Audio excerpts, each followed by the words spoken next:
Hi friends, it's Ginger here, and can you believe we're on the last chapter of Judges?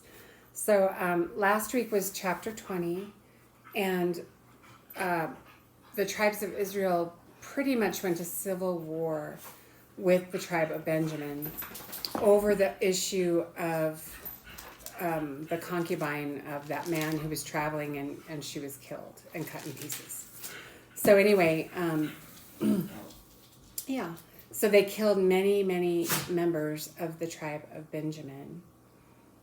Yeah, you can go back and review it if you want. The city where they attacked, well, they attacked more than one city, but the main city where the crime happened was Gibeah, Gibeah. So now we're going to read about some of the ramifications of that. It's almost like these Israelites almost, in a sense, regretted what they did. So let's jump right in and we'll read chapter 21. Okay. Now the men of Israel had sworn in Mizpah, saying, "None of us shall give his daughter to Benjamin in marriage." So the people came to Bethel and sat there before God until evening, and lifted up their voices and wept bitterly. They said, "Why, O Lord God of Israel, has this come about in Israel, so that one tribe should be missing today in Israel?" It came about the next day that the people arose early and built an altar there and offered burnt offerings and peace offerings. Then the sons of Israel said, "Who is there among all the tribes of Israel who did not come up in the assembly of the Lord?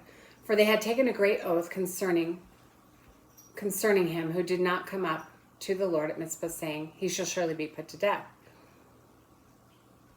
And the sons of Israel were sorry for their brother Benjamin and said, "One tribe is cut off from Israel today. What shall we do for the wives of those who are left, since we have sworn by the Lord not to give them to any of our daughters in marriage?" So, they'd come together and made a pact that they weren't going to give their daughters in marriage to the tribe of Benjamin, the men that were still living after, this civil war that they had. And they want to know, who didn't come to make that pact? Who didn't come? And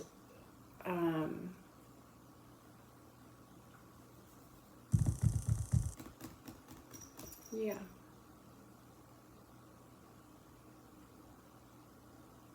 Yeah, so they're just asking themselves that at this point. Who didn't come? Who didn't come and join us and make that oath? Because we're going to kill them. They just seem so violent.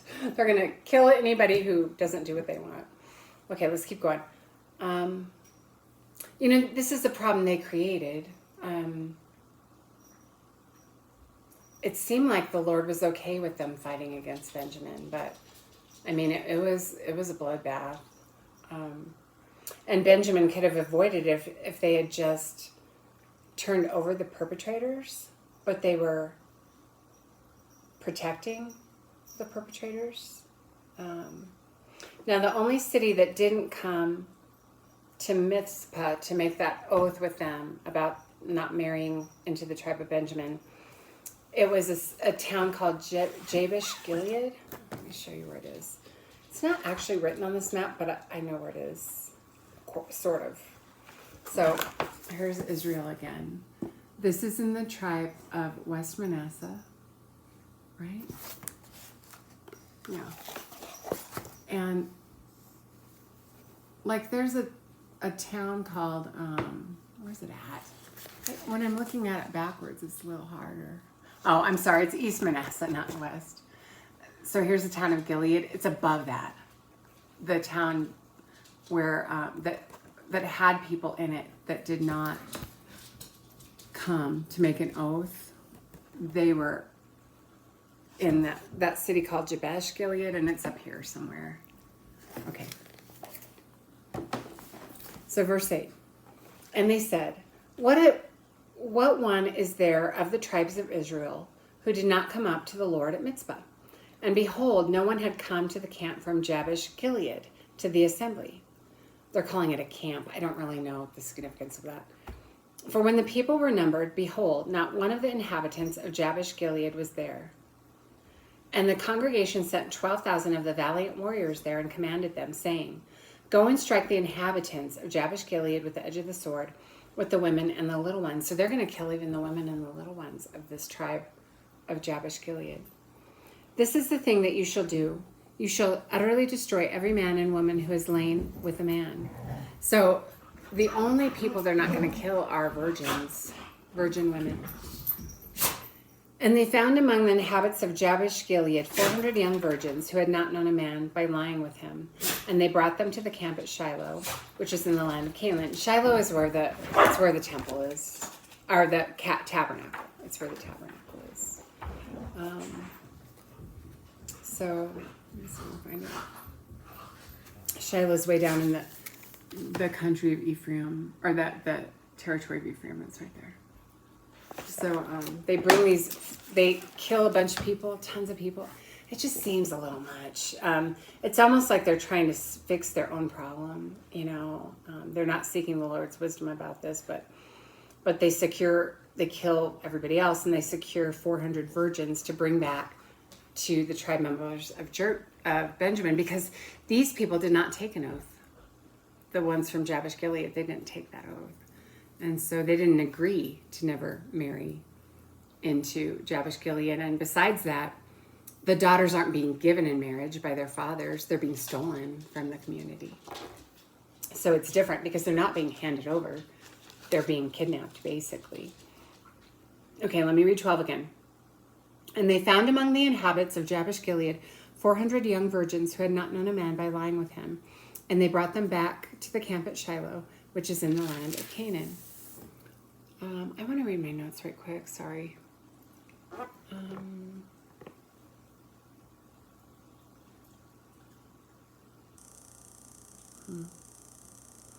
Then the whole congregation sent word and spoke to the sons of Benjamin who were at the rock of Rimmon and proclaimed peace to them. Benjamin returned at that time, and they gave them the women whom they had kept alive from the women of Jabesh Gilead. Yet they were not enough for them. There were just enough Benjaminite men left, because they killed women and little ones too. There were some men left, and they needed wives. They didn't have enough wives living in their own tribe, and the other tribes had refused to intermarry with them. So they steal these women from Jabesh Gilead. Okay, let me keep going. And the people were sorry for Benjamin, because the Lord had made a breach in the tribes of Israel. Then the elders of the congregation said, "What shall we do for the wives for those who are left, since the women are destroyed out of Benjamin?" Like, basically, we've provided these men with 400 women, but that's not enough for everyone to have a wife, so what do we do now? They said, "There must be an inheritance for the survivors of Benjamin, so that a tribe will not be blotted out from Israel." So the people that attacked Benjamin are worried about that tribe dying out. "But we cannot give them wives of our daughters, for the sons of Israel had sworn, saying, 'Cursed is he who gives a wife to Benjamin.' So they said, 'Behold, there is a feast of the Lord from year to year in Shiloh, which is on the north side of Bethel, on the east side of the highway that goes up from Bethel to Shechem, and on the south side of Lebonah, Lebonah. I gotta let my dog out. Like usual. Come on, baby. Come on.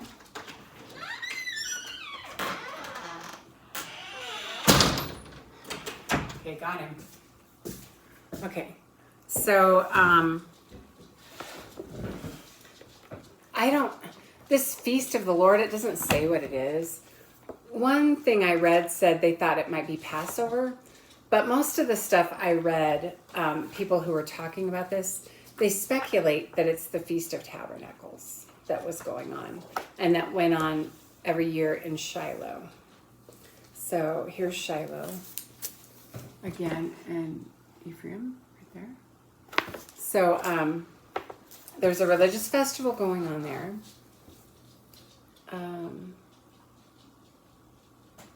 Okay. And they commanded the sons of Benjamin, saying, "Go and lie in wait in the vineyards and watch.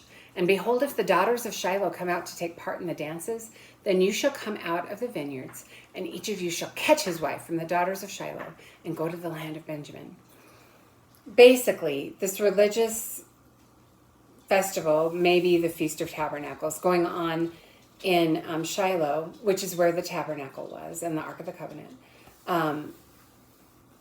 commentators said these women, they were Benjaminites themselves, but I don't know that that's true. I'm not 100% confident of that. They may have been from other tribes, but they were there for a religious festival. It's like they didn't necessarily live there. They were there for a religious festival.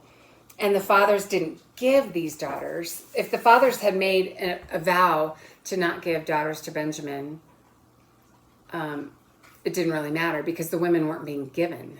They were being kidnapped. So it's not like these fathers were handing over their daughters to the tribe of Benjamin. The women were being stolen from their families. I mean, it's all sick and wrong. It's just sick and wrong, but this is the condition of Israel during this time. They were not following the Lord. Okay, so let's go to verse 22. Okay, so they're making a plan to kidnap these daughters so that they can have more wives, so that there's enough wives to go around. It shall come about when their fathers or their brothers come to complain to us that we shall say to them, give them to us voluntarily, because we did not take for each man of Benjamin a wife in battle, nor did you give them to them. Like, you're not giving them over, so you didn't break your vow. Else you would now be guilty. You'd be guilty of breaking your vow if you handed your daughter to the tribe of Benjamin. But because they're just taken, you're not guilty.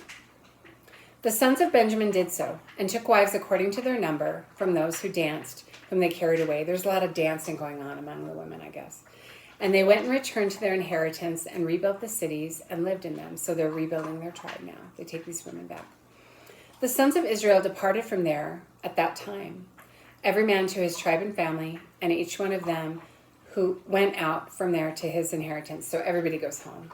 They're done fighting. The tribe of Benjamin has stolen these women, and those other women were, their families were killed off so they could be given over to the tribe of Benjamin too.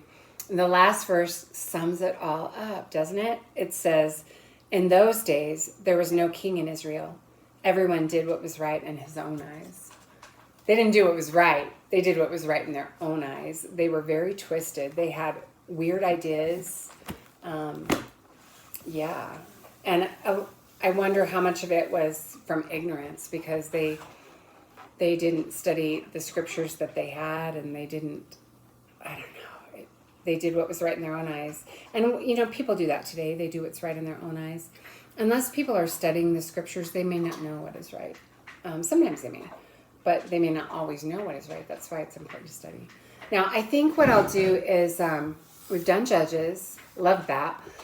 The book of Ruth is next, and it's only 4 chapters. I think I'll go ahead and do that, but I might wait 2 weeks a month before I start that one. So anyway, I hope you join me when we do Ruth, and that'll be a short and sweet study. Anyway, I hope you have a good week.